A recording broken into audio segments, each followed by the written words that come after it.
Welcome to the Metroid Prime Movement Guide. In this guide, I will be going over the basic things that you need to get started at speedrunning Metroid Prime. So, let's get started.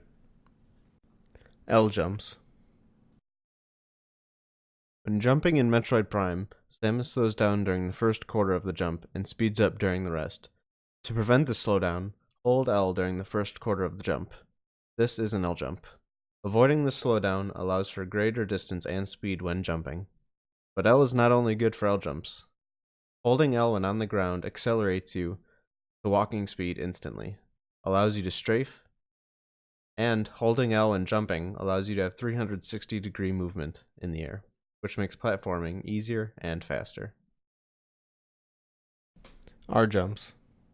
To start an R jump, you want to do an L jump at a slight angle, then hold R down and start turning. When you go to space jump, you want to hold L, jump, then let go of L.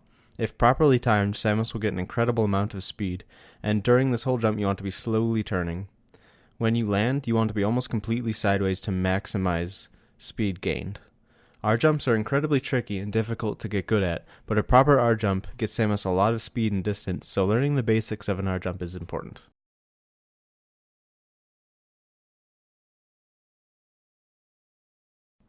Bunny hopping.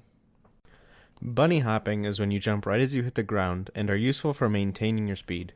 Frame-perfect bunny hops gain speed and others maintain or lose a small amount of speed. Bunny hops are performed much in the same way an R jump is. When landing from a jump, hold L, jump, then let go of L. If performed well, you should maintain most of your speed. To gain a little extra speed, turn slowly during the jump. You can do this every jump by turning back when you hit the ground, as seen in the beginning of the video. Bunny hops are very versatile and can be used in conjunction with just about every other movement type. If you bunny hop after a dash, you can maintain most of the speed from the dash to move through big rooms very quickly. If you would like to practice bunny hopping, you can go to the Sun Chamber after collecting the Artifact of Wild. It's a big room with a smooth floor, so getting the timing for bunny hops is easiest in this room. In 21%, bunny hops are used as backups to cross gaps bigger than an L jump can cross, as seen here.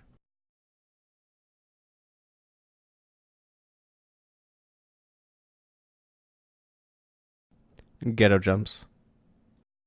A ghetto jump is a jump that uses collision to gain more height than a standard jump. They are called ghetto jumps because back in 2003, a runner named Kip coined the phrase when describing jumping up a room. His exact words are, "Fortunately, it's not hard to get there. There's a series of super ghetto jumps you can do to just barely make it to the next part." So with the etymology of the word out of the way, how to perform a ghetto jump. When you want to get a little extra height, hold L and jump just before running into the collision you want to jump off of. This is easily achieved by walking into the collision, backing up a tiny bit, then jumping and pushing into the collision. Because of the difference in collision to just about every spot, the timing for ghetto jumps can be very different for every spot. Sometimes you want to jump earlier before running into the collision, and sometimes you want to jump right as you touch the collision. If you want to practice your ghetto jumping, an easy spot to start is the half pipe in Main Plaza. Ghetto jumps work almost the same underwater as above water, except for one small difference. On land, you can ghetto jump up collision and ride the collision the entire way up. Underwater, the collision will pull you back down if you do that, so you have to pull away from the collision before that happens. Underwater ghetto jumps can get crazy amounts of height if done correctly. If you want to practice underwater ghetto jumps, the frigate crash site has a lot of sloped collision.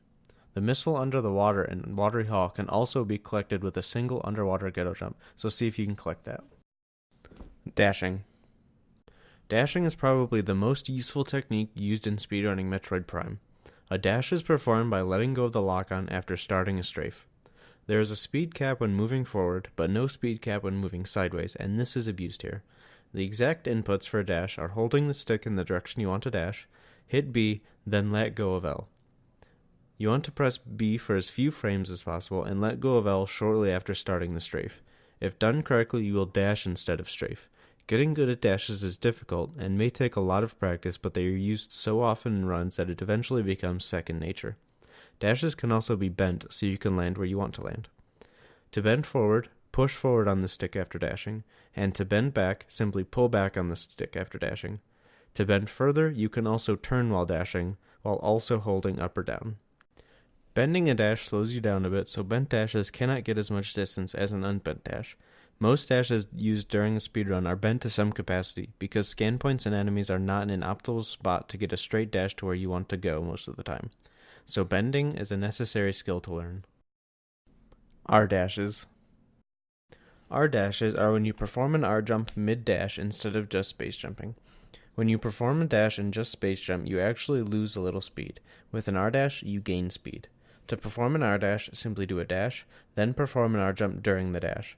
When you hit R, you lose direct control of Samus until you touch ground again, so be very careful when R dashing.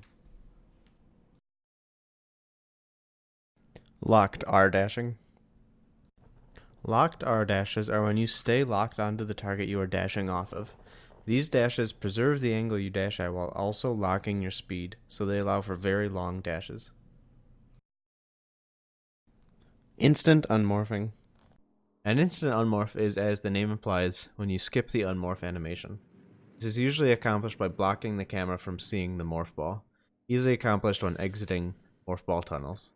If you move to the left or right along the wall after exiting tunnels so the ball is hidden and unmorph, it should result in an instant unmorph. Bomb space jumps. A bomb space jump can be done by getting an instant unmorph from a bomb. If you bomb up, then unmorph and jump within frames of each other, you can get a jump. An easy way to learn how to BSJ is to roll it to the end of a morph ball tunnel, lay a bomb, then after the bomb goes off, hit X and B in quick succession. If done correctly, you'll jump out of the instant unmorph. Rapid fire missiles.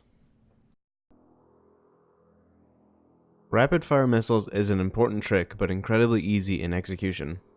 You can press A after firing a missile to return the cannon so it is closed and able to fire again quickly, but that's not the fastest way.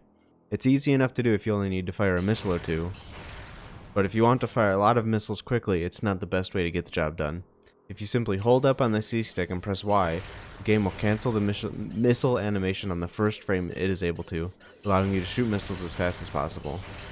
It is important to note, though, that only 3 missiles can be present in the world at a time, so if your cannon opens as if firing a missile, but doesn't, that is the game stopping you from firing a 4th missile.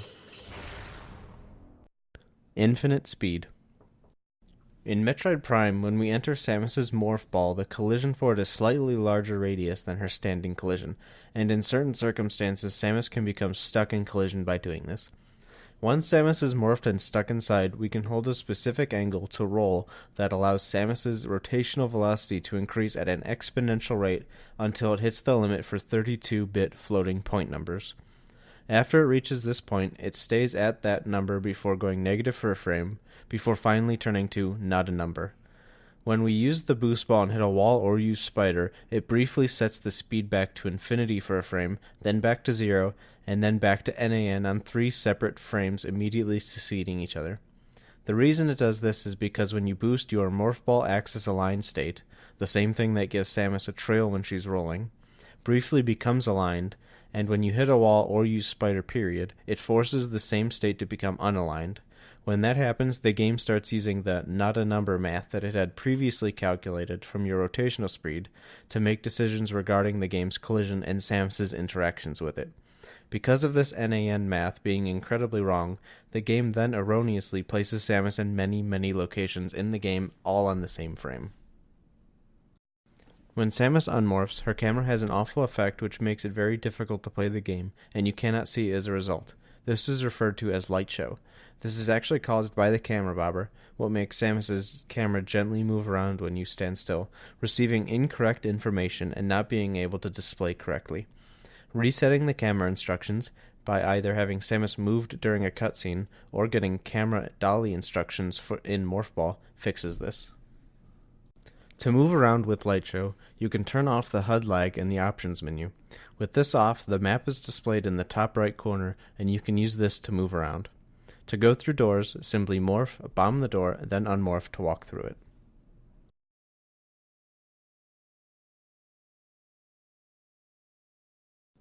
Optimal boosting. Another useful trick to learn in Prime is how to optimally boost. Now what I mean by optimal boosting is the morph ball has a steady speed of about 20 when you're moving. When you boost, it'll increase it, and then you notice the game reduces it back down quickly to that speed. So if I boost without holding forward, speed takes much longer to reduce. So what you can do while boosting is when you boost, only hold left or right, don't hold forward. And you can see that this gets you a lot of speed.